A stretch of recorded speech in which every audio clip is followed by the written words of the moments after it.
Greetings, Mech Warriors. So I've been playing Mech Warrior to one form or another, whether it be Battletech or computer games or the tabletop click games, for well over 20 years now of my life, and I've loved every bit of it. The whole idea of riding into battle in a giant robot and just smashing the shit out of my opponents, ripping arms off, destroying legs, etc., etc. It's always been a thrill to me. It's one of my dirty pleasures. So I've been loving BattleTech because it's the originator of the whole concept, and now seeing a sort of tabletop translation in action, it's a lot of fun. But I started noticing that a lot of people are having a real difficult time playing this game, and their understanding of some of the mechanics is completely, well, shit.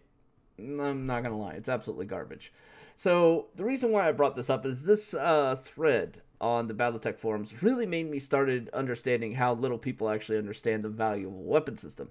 I'm not going to go through the entire version of it because it's pretty much like 16 paragraphs and some pseudo math here that only accounts for two different things, which is basically, damage per weight ratio, and completely ignores everything else like stability damage, range, heat generation, etc., etc., etc., indirect fire potential.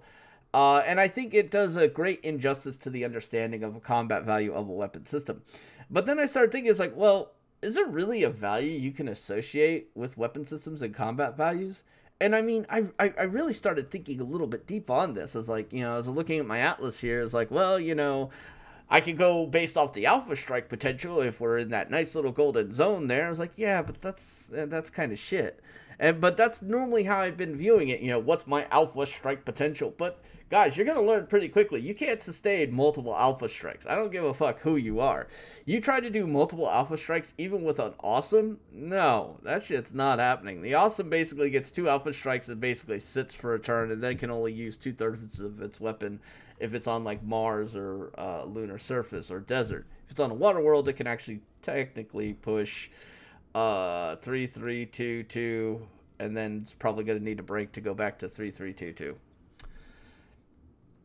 So I started looking at all that. And I started, factoring all these things like, well, what about, energy weapons? They don't need to carry ammo, but, ammo, it seems to be really good because it causes stability damage, but it has a potential to explode. What about indirect fire weapons? How are you going to account for that?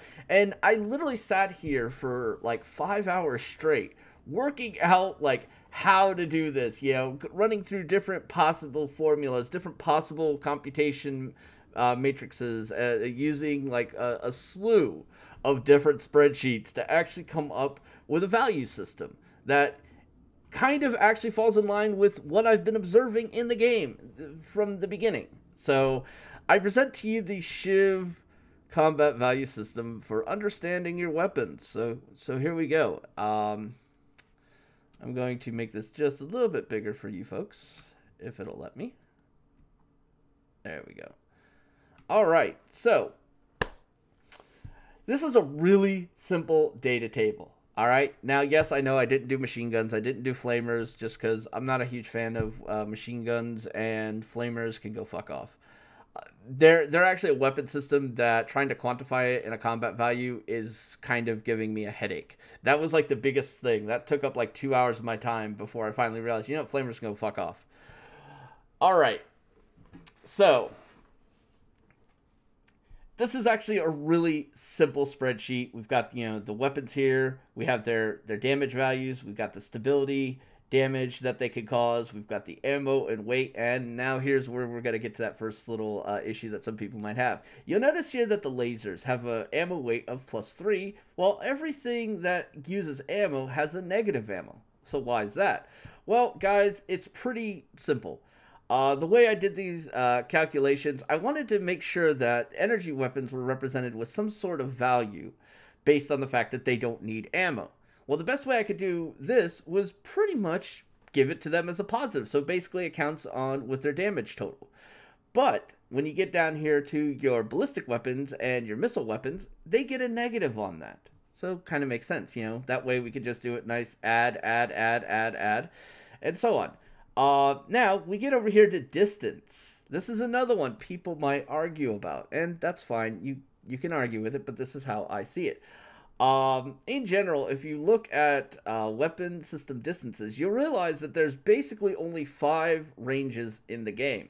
You've got your support range of up to 90 meters, which we classify as 0 because you really get no bonus out of that. You've got your short range, which is basically your medium lasers, your AC-20s, your SRMs, right? Which we account for by as a bonus of 1. You've got your intermediate range, which is pretty much occupied by the large laser and the AC-10. You've got your long range, which is occupied by the PPC and the AC-5. And then you've got your really long range. This is occupied by the AC-2 and the LRM series. All right? And because of that, that also adds to a value system. Now you have heat. Now everything else is addition here. You add all these together. And then you get to heat, and then you divide it. All right? The reason why I decided division here is twofold. One, heat is the biggest mitigating factor in terms of sustained combat in the game. All right? True fact. When you're trying to do an alpha strike, you can only do one of them before you have to basically, start parsing out weapons, in order not to overheat. So heat is definitely a factor, and we use that to kind of scale down the values here. And as you see on the base score, your small laser, which, yes, we did make it a 2x because the whole 0.5 weight was causing some issues, so we just doubled it down. At 4.2 with your small laser, we get 2.8 for the medium laser. We got 1.33, fully confirming what I've always believed about large lasers, that they are trash. You get your PPC at 1.7. You get your AC2 at 5.4, etc., etc. Get down there. And you'll notice here something quite startling, guys. The LRM-20 has a base score value that blows everything away. Pretty much all of the LRMs blow everything away, with the exception of the SRM-4 is actually better than the LRM-5. So go figure that math out. I don't know. Also, you've got your AC-5 and your AC-2s are actually beating many of the LRM systems. But base score. But that doesn't really take into a lot of other factors. We've got ammo explosions. We got indirect fire. These things have to be accounted for. All right, so here we go. Now, the way this works is for every ton of ammo you have to carry in order to meet the requirement of being able to take 12 shots, you have a negative modifier of 10%. Okay? Negative modifier of 10%. And if you have to take 2, it's a negative modifier of 20% of your base score. So obviously here the AC-20 gets a whopping 30% cut right down the fucking middle. It's horrible. And when you get to weapon systems like the LRM-20, you get a minus 20 on that. But I also started having to realize, well, what about indirect fire? How is that going to play into it? Well, indirect fire has 2 advantages. One is defensive, and 2 is offensive. Being able to hit a target pretty much and not be seen it works both ways there. So for that, you get a 20% bonus. So all LRM systems automatically get a 20% bonus, which means you negate the negatives of your ammo for your LRM-5 and LRM-10, and actually gain 10% from it. And on the LRMs 15 and 20, you completely negate their downside altogether. All right? You follow me so far?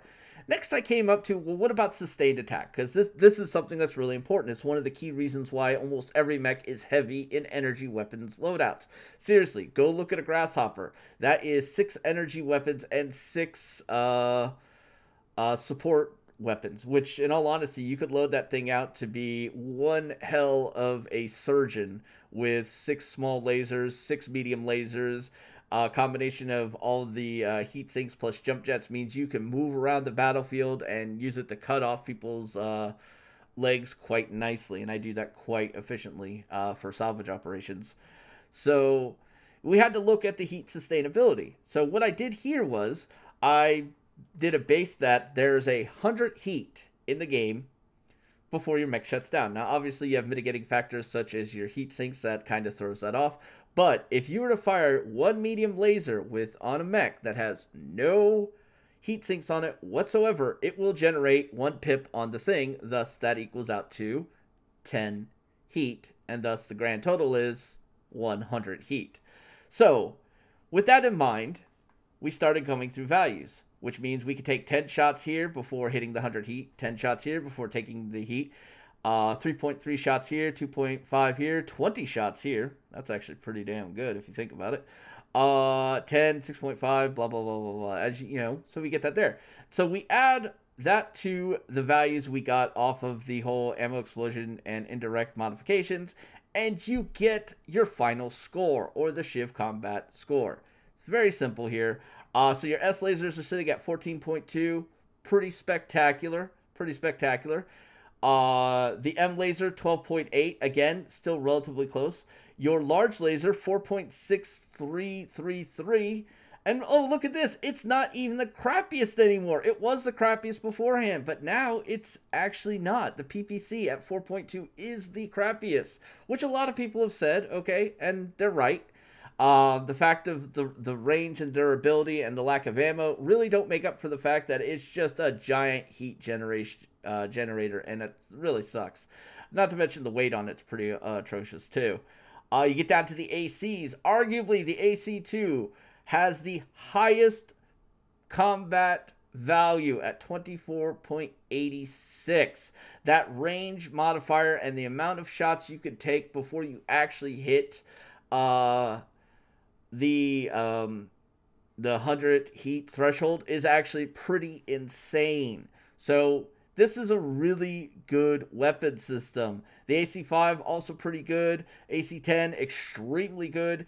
Even the AC20 is actually pretty phenomenal.